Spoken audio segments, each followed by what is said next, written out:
First off, I would like to thank each and every one of you wishing me a very happy birthday.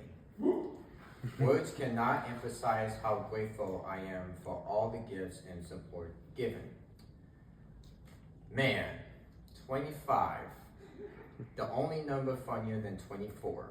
For those who don't know the pop culture reference, it's from a short clip from SpongeBob episode No Student Starfish, excuse me.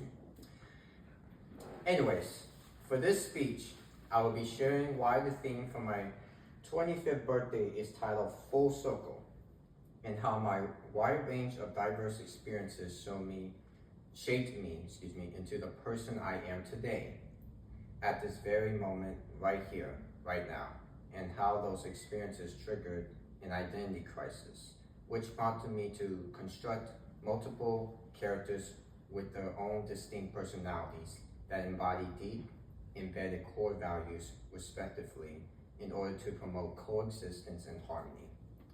With all that in mind, let me be the first to say that I am deeply honored / humbled to be here with all of you.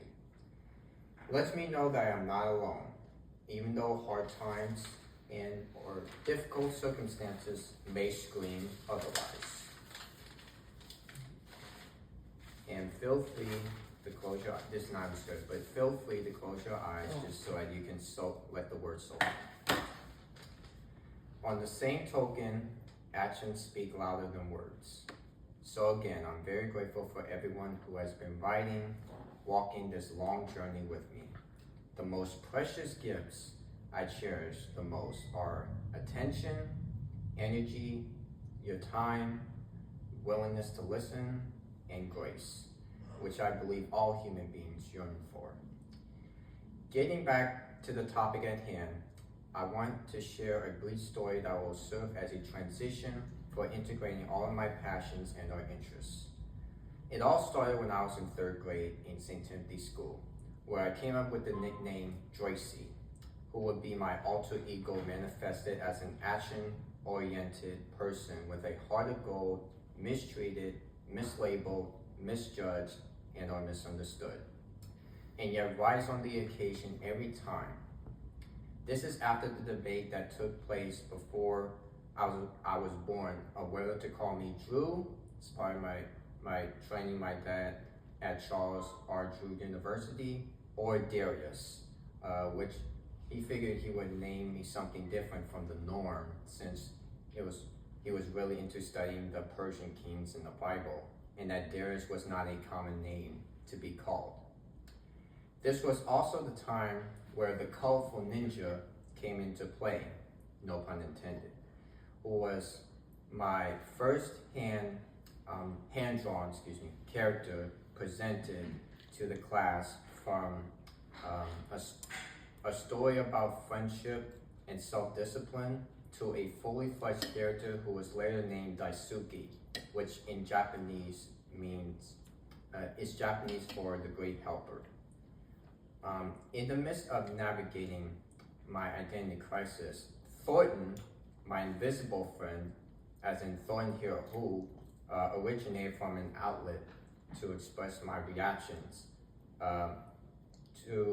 from a outlet to express my reactions to an original character who opens up to everyone he meets. And the fun fact is that Thornton stems from inspiration from Annoying Orange and Dashi Games, 2 honorable mentions. Now, Thornton is one where he may seem oblivious to the obvious, but don't be fooled by his outward optimism. On the surface, he possesses over-the-top observational skills, along with spiritual wisdom that he can share to promote social and emotional learning as an opportunity for uplifting others. And speaking of being open, there was one event that really opened up my heart, and that is the Kente graduation at LMU, where I was given the African name Wabena Besurai. Wabena in Ghana means born on a Tuesday, but Surai in Zimbabwe means help. So when putting it all together, it means He is here to help us. Us referring to the Black Indigenous people of color community. At that moment, I almost shed tears of joy, as it was a huge turning point of my life.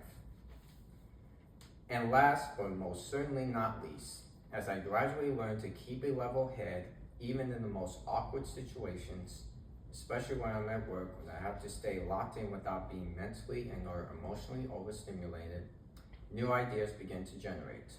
One of them being Oxword, which is my last and first name spelled backwards, rhymes with awkward.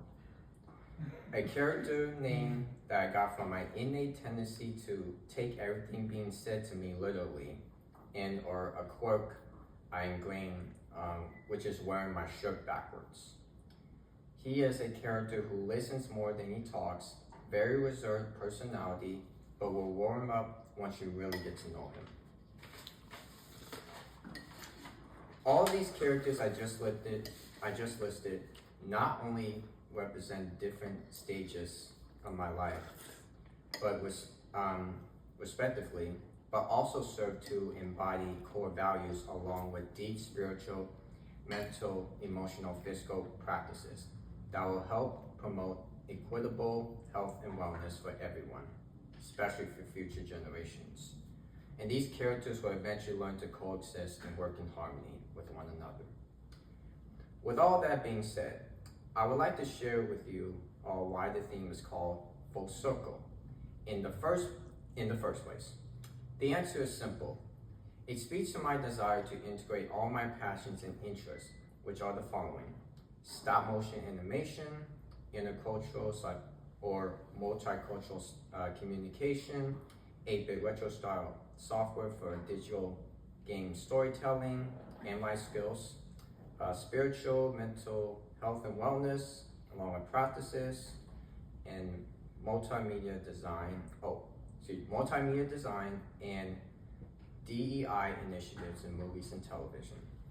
There were times when I felt that the inner turmoil was too much to bear due to societal constraints, stigma, social pressures to live up to others' expectations, and ingrained toxic mindsets that stem from my traumatic past, which I will not be discussing for the purpose of this speech. But in spite of the uncertainty that lies ahead, I continue to put one foot in front of the other with a multifaceted approach in all aspects of life and an elevated consciousness. So while this may not be the happiest birthday of my life due to unfavorable turn of events, it is one that is filled with joy, laughter, and even some heartfelt moments.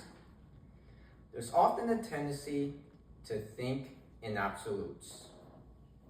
These are kids who, many of them were fully functional and regressed because of some environmental exposure into autism when they're 2 years old. And these are kids who will never pay taxes, they'll never hold a job, they'll never play baseball, they'll never write a poem, they'll never go out on a date.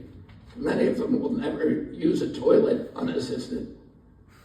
And we have to recognize we are doing this to our children, and we need to put an end to it.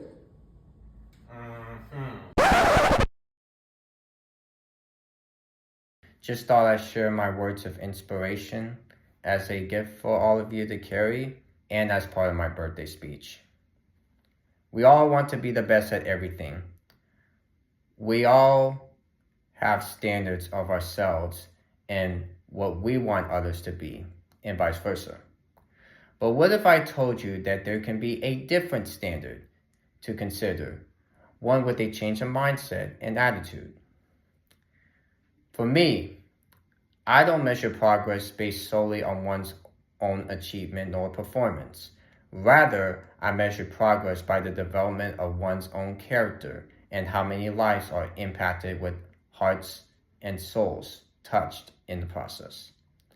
Therefore, I believe the real skill comes from how well you can collaborate with other people and work around each other in all aspects of life to promote harmonious living and coexistence because everything has value and purpose.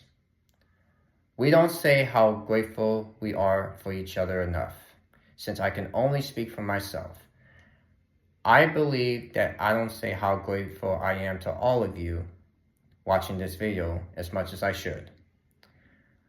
We get so focused on what's going on around us in our busy lives that we often forget to notice those who are standing right in front of us, to the point where we all take it for granted. Happiness is a fleeting emotion, but joy is eternal, since it does not rely on one's own circumstances.